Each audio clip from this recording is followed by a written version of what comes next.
أعوذ بالله من الشيطان الرجيم. بسم الله الرحمن الرحيم. بسم الله الرحمن الرحيم. الحمد لله رب العالمين. أشهد أن لا إله إلا الله وحده لا شريك له وأشهد أن محمدا عبده ورسوله صلى الله عليه وعلى آله وأصحابه أجمعين. Alhamdulillah, ang pagpapatuloy natin ang pagpapaliwanag na aklat na Aqidah al-Wasitiyah ay sinulat ng Imam Sheikhul Islam Ahmad ibn Abdul Halim ibn Abdul Salam ibn Taymiyyah rahimahullahu ta'ala. Bago natin umpisahan ang pagpapaliwanag, inshallah, merong pinadalang katanungan sa atin isang kapatid natin tungkol sa isang hadith. Ano ba ang tamang pag-intindi ng hadith? Una sa lahat ay ito ay aking paalala sa mga kapatid natin na alhamdulillah ako ay nakakapagsalita dito, nakakapag-lecture, kaya lang hanggat maaari iwasan niyo magbigay sa akin ng mga katanungan kasi hindi ako talaga karapat dapat sumagot sa mga katanungan. Meron tayong mga mas marunong na mga kapatid na mga sumasagot ng katanungan, o kaya kung kayo ay may kakilalang mga marunong sa Arabic, ipasa natin sa Kibarul Ulama o tingnan natin ang patwa ng Lajna ad-Daima. Meron na itong translation sa English.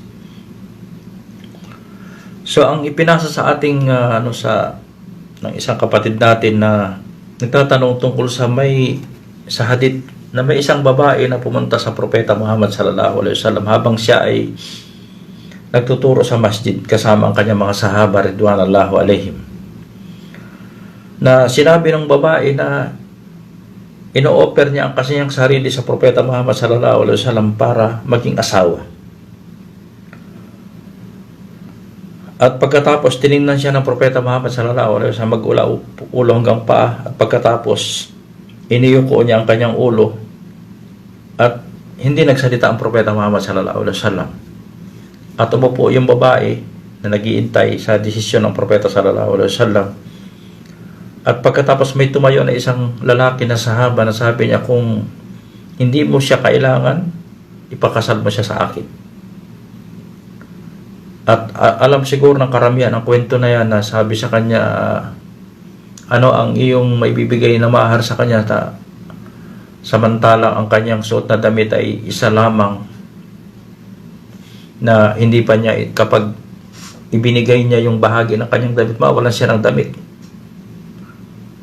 Kaya pinauwi siya ng Propeta Muhammad sallallahu alaihi wasallam para humanap ng anumang bagay na ibibigay niyang mahar sa babae.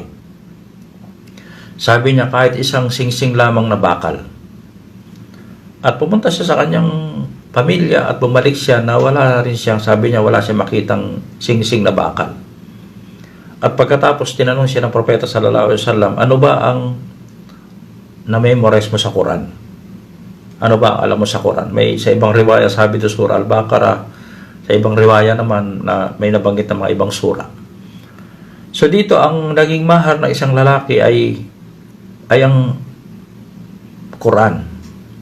So ito ang palatandaan na ang mahar ay hindi ito pabigat, hindi ito mahirap, at hindi lamang kayamanan o salapi o anuman ang pwedeng maging mahar.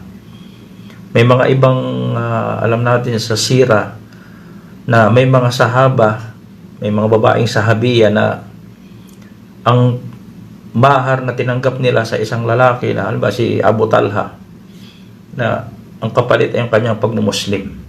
At iba pang mga So ngayon ang katanungan dito, na allowed ba isang babae na mag-propose, mag-propose o na siya ang mag-approach sa lalaki? Ito ang dito, katanungan. Kasi kapag tinignan natin ang ang hadith, nang walang tamang pag-unawa ang hadith, so ibig sabihin, sino mang babae ang gusto mag-asawa, pumunta siya sa lalaki at sabihin niya, gusto kong magpakasal sa'yo, gusto kita mapangasawa. So na ito ay maling pag-intindi ng hadith at saka ng aya ng Quran. Ito ay maling pag-intindi ng hadith tsaka ng aya ng Quran. Na ang pag-aasawa ng isang babae, siya man ay bikir o dalaga o berhen, siya man ay diborsyada o siya man ay byuda, hindi pinapahintulot sa isang babae na mag-asawa ng walang kapahintulutan ng wali. Yan ay syurot sa kasal. At ang dapat makikitungo o makikipag-usap o arrange ng kanyang kasal ay ang kanyang wali, hindi yung babae. Yung babae. Kaya itong hadith na ito na nabanggit natin, na very famous sa lahat, na ginagamit na dalil na allowed ang isang babae na mag-propose sa lalaki, ito ay maling pag-intindi ng direktahan. Dahil ang una, makita natin na ang babae ay nag-propose sa Propeta Muhammad sallallahu alaihi wasallam, hindi sa sino man. Ang kanyang nilapitan ay inaalay niya ang sarili niya na mapangasawa ay ang isang lalaki na propeta o sugo. At ang Propeta Muhammad sallallahu alaihi wasallam, siya ay wali ng lahat ng mu'min o mu'mina. Kaya ang propeta, kahit na ang isang babae dumirekta sa kanya, so ang propeta ay wali wali ng isang babae. Pwede niya ipakasal ang babae kapag ang propeta nagdesisyon dahil siya isugo ng Allah subhanahu wa ta'ala. Siya ay ama ng mga believer. Ganon din ang kanyang mga asawa, sila ay umul mu'minin. Kaya ang may aya sa Quran na pinagbawalan ang mga sahaba na kapag namatay ang propeta Muhammad na kasi pag may namamatay na mga lalaking sahaba, pinapakasalan nila yung mga ibang asawa na byuda para pangalagaan nila. Kaya lang, ang asawa ng Propeta Muhammad sallallahu alaihi wasallam, bawal mapangasawa ng mga believer dahil sila ay umul mu'minin. So yan ang kaida natin sa ngayon, ang Propeta Muhammad sallallahu alaihi wasallam na may aya sa Quran na pagbabawal ng mga believer na babae na mag-approach sa lalaki ng walang wali. So sa Surah Al-Ahzab, aya number 33, Surah 33, aya number 50, na sinabi ng Allah subhanahu wa ta'ala sa Propeta Muhammad, Ya ayuhan Nabi, O Prophet, Ya ayuhan Nabi, inna ahlalnaka aswajaka allati ataita ujurahunna. So sabi rito ng Allah subhanahu wa ta'ala, O Prophet, pinapahintulot namin sa iyo ang iyong mga asawa na ibig sabihin binigay mo ang mahar hanggang sa akhir ng aya. Pagkatapos sabi rito sa pinakahuli ng aya, sabi rito ng Allah subhanahu wa ta'ala, qalisatan lak min dunil mu'minin. Qalisatan lak min dunil mu'minin. Ito ay special sa iyo, hindi ito pwede sa mga mu'min. Kaya ito ang daril sa Suratul Ahzab, Surah 33, aya number 50, na ang babae na magpo-propose, ito ay allowed lamang, special lamang ito sa prophet. Hindi ito pwede sabi dito, min dunil mu'minin. Min dunil mu'minin. Kaya makikita natin sa Facebook na ginagamit nila minsan ang Facebook, ang media na yung minsan pag-aasawa. At minsan nagkakaroon ng pag-uusap ang lalaki at babae sa media. Ang babae naman ay sumasagot sa lalaki, nakikipag-usap sa lalaki ng hindi naman ito hadya, ito ay pinagbabawal sa Islam. Hindi ko gagamitin yung mga salita dyan na pero ibig sabihin, kapag ang ay hindi talaga hadya o pangailangan, kailangan ng isang lalaki pumunta sa wali ng babae, at ang babae naman ituro niya ang lalaki na kausapin ang kanyang wali. Bawal makipag-usap ang babae sa lalaki. Bawal makipag-usap. Kapag mayroong may kasunduan ng wali, pwedeng sama-sama kayo, mag-meeting kayo lahat at pag-usapan ng proposal, yan ay allowed. Pero yung kayo ay magliligawan sa media o sa ito ay pinagbabawal sa Islam. Ang pangatlo sa inyo ay si Shaitan. Pangatlo si Shaitan. So kaya ayan ang ng mga ulama na ibig sabihin dito, hindi allowed ang babae na mag-propose sa lalaki ng direktahan maliban sa pamamagitan ng kanyang wali. Ito man ay byuda, ito man ay diborsyada, ito man ay berhen o dalaga. Na ang pangyayari na nabanggit nating hadith, ito ay special sa ama ng mga believer, ang Propeta Muhammad sallallahu alaihi wasallam.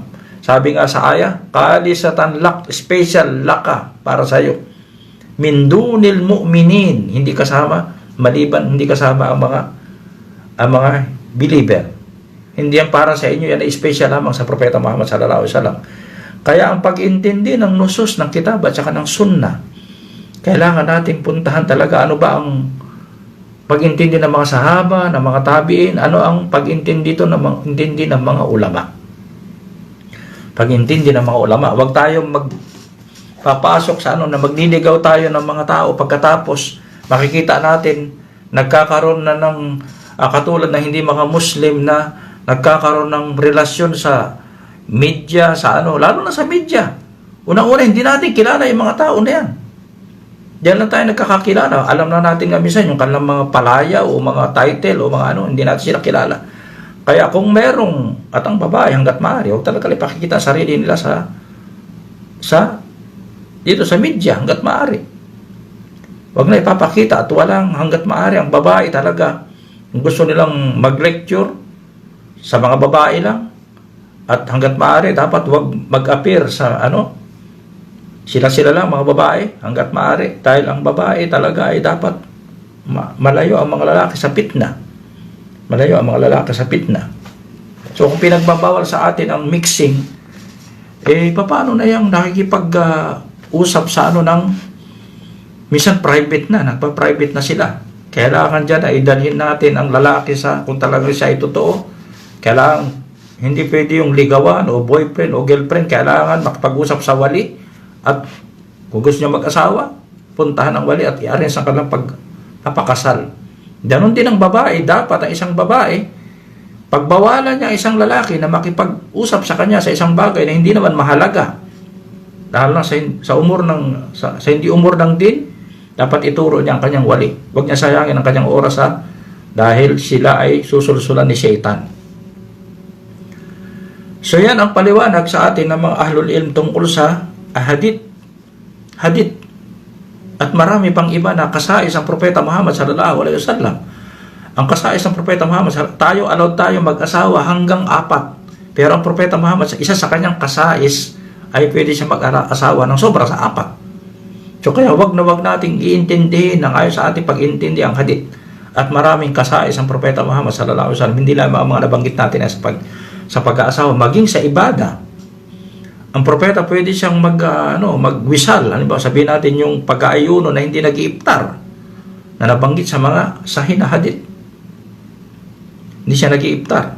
Dahil kaya niya siya pinapakain at pinainom ng Allah subhanahu wa ta'ala. Pero hindi tayo katulad ng propeta na may kakayahan o lakas na pinagkaloob ng Allah subhanahu wa ta'ala sa ibada. Ito man ay umur ng ating muamalat at iba pang mga bagay sa ating umur ng dunya at saka diniya. Sa pagbabalik natin sa pagpapaliwanag na Aqidah al-Wasitiyah na sinabi ng Imam rahimahullah, nagbigay siya sa atin ng ilang mga ayah sa pagko-confirm ng mercy o rahman ng Allah subhanahu wa ta'ala. Sabi nga natin, itbat o confirmation ng Allah subhanahu wa ta'ala, confirm sa napakaraming mga ayah sa Quran na isa sa kanyang katangian o asma wa sifat ay ang rahma. So unang binigay niya sa atin ang unang-unang sa surah Al-Fatiha. Sabi, Bismillahirrahmanirrahim. Pangalawang ayaw, sabi dito, wa qawluhu Rabbana wasi'ta kullu shay'in rahmatan wa ilma. Pangatlong ayaw, wa qawluhu kana bil mu'minina rahima. Pang-apat na ayaw, wa qawluhu wa rahmati wasi'at kullu shay'in wa rahmati wasi'at kullu shay'in. Panglima na ayaw, wa qawluhu kataba rabbukum ala nafsi ar-rahmah. Pang-anim na ayaw, wa qawluhu wa huwal ghafurur rahim. Pang-pitong ayaw, fallahu khairun hafidan wa huwa arhamur rahimin. So ito ang mga binigay ng Imam rahimahullah na evidence o dalil na pagko-confirm magmula sa kitab kung paano pinakikilala ng Allah Subhanahu wa Ta'ala ang kanyang sarili na isa sa kanyang katangian o sa kanyang pangalan ay ang Rahma,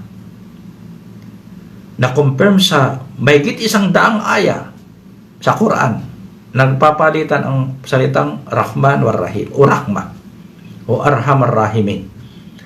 So ano ang comment dito ng mga Asy'ariyah at iba pang mga Mu'attila na nagre-reject o nagdi-deny ng salitang o ng asma wa sifat ng Allah Subhanahu wa Ta'ala na Rahma? Unang nila claim, sabi nila na ang Rahma ito ay katangian ng maklukat o ng nilikha. Hindi ito dapat ibigay sa Allah Subhanahu wa Ta'ala. Ito ang una. Pangalawa, sabi nila na ang Rahma ito ay palatandaan ng daap o weakness. So ano ang ating dyan? Unang-una, sabi nga natin na ang salitang Rahman o Rahim, ito ay ginagamit ng Allah Subhanahu wa Ta'ala katulad ng lagi na nating nababanggit na ang pangalan o sifat ng Allah Subhanahu wa Ta'ala na ginagamit niya minsan sa kanyang mga khalq o nilikha, ito ay pareha lamang sa pangalan. Pero ang kanyang hakika o katotohanan at ang kanyang kaypiya ay hindi talaga pareha ng kanyang. Laysa kamithlihi shay. Ito ang kaida. Hindi siya katulad. Ngayon, kung sasabihin natin na ang pangalan na yan, o kapag ang ginamit natin ang salitang Rahma sa Allah Subhanahu wa Ta'ala, ito ay palatandaan ng daap o weakness, ibig sabihin, nire-reject natin ang napakaraming ayat sa Quran.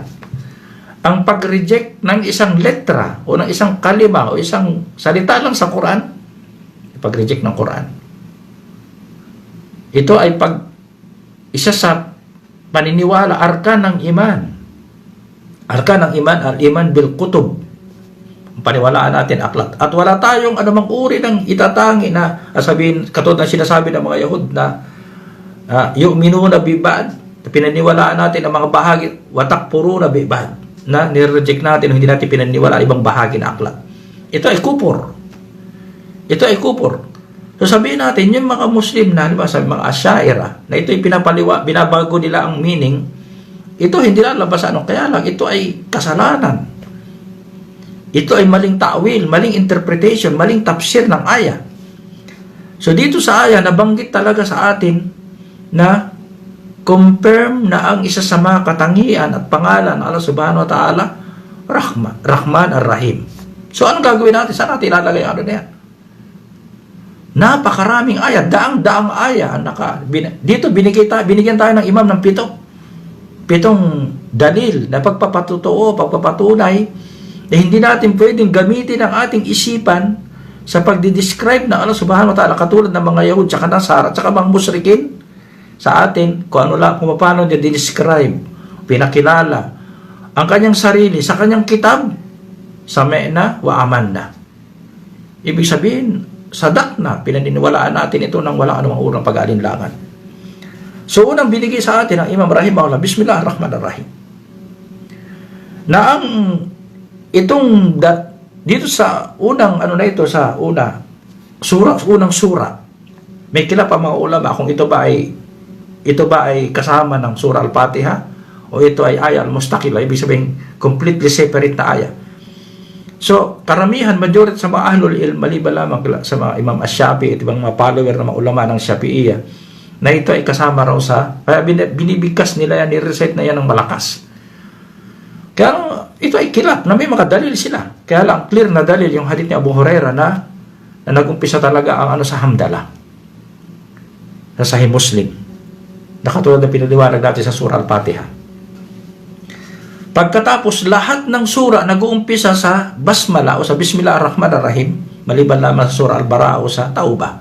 So kaya ibig sabihin, confirm talaga sa kitab at napakarami sa mga loob ng mga surah ang asma wa sifat na Rahman ar-Rahim. Pagkatapos, ang itong tatlong pangalan banggit dito sa unang-unang sura, tatlo, Allah, Ar-Rahman, Ar-Rahim. Unang pangalan, dalawang pangalan, Allah, ito ay bawal talagang gamitin sa sinumang nilikha. Allah, pagkatapos sa Rahman, ito ay bawal sa sinumang mga nilikha. Rahim, ito ay ginamit ng Allah Subhanahu wa Ta'ala sa ibang mga nilikha. Sa propeta at iba pang mga ang propeta ay Ruhama o na siya ay Rahim sa mga believer, ang Propeta Muhammad sallallahu alaihi wasallam. So pagkatapos, ano ang mga aral na bakit ito binibigay sa atin Allah subhanahu wa ta'ala, na ang buhay ng isang Muslim, lahat ng kanyang umur, salita man, nag-uumpisa lagi sa basmala. Saan at paano natin i-deny ang ano niya? Yung mga tao na nagre-reject niya, alam mo sabihin natin, Asyaira at iba pa mga grupo ng mga Muslim na nagsasabi na hindi ang katangian ng Allah subhanahu wa ta'ala, ang ibig sabihin niya na ihsan o kabutihan. Paano sila nag-uumpisa sa kanilang bago sila kumain, ang sinasabi nila? Bismillah ar-Rahman ar-Rahim, o Bismillah sabihin natin. So at ang pag-umpisa sa basmala, ito ay pagkuha ng tinatawag nating baraka at isti'ana, paghingi ng tulong sa Allah subhanahu wa ta'ala.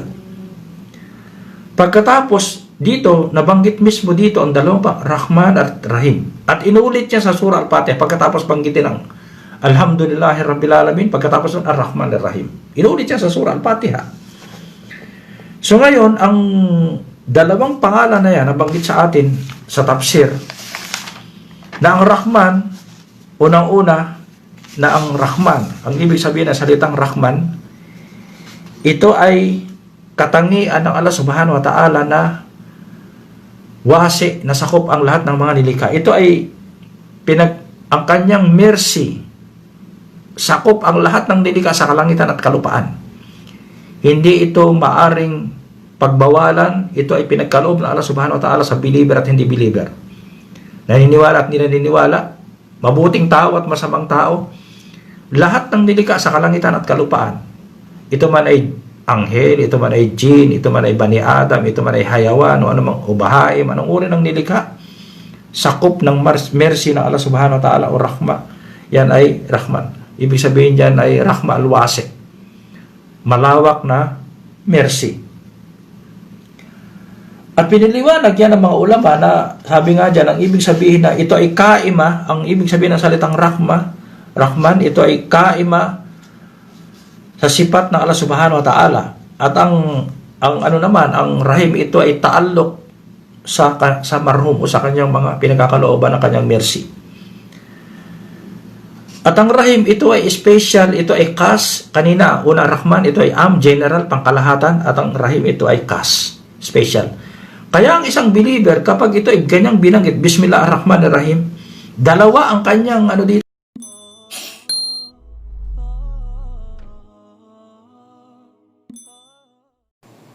Thanks for watching. Like and subscribe if you want to see more videos.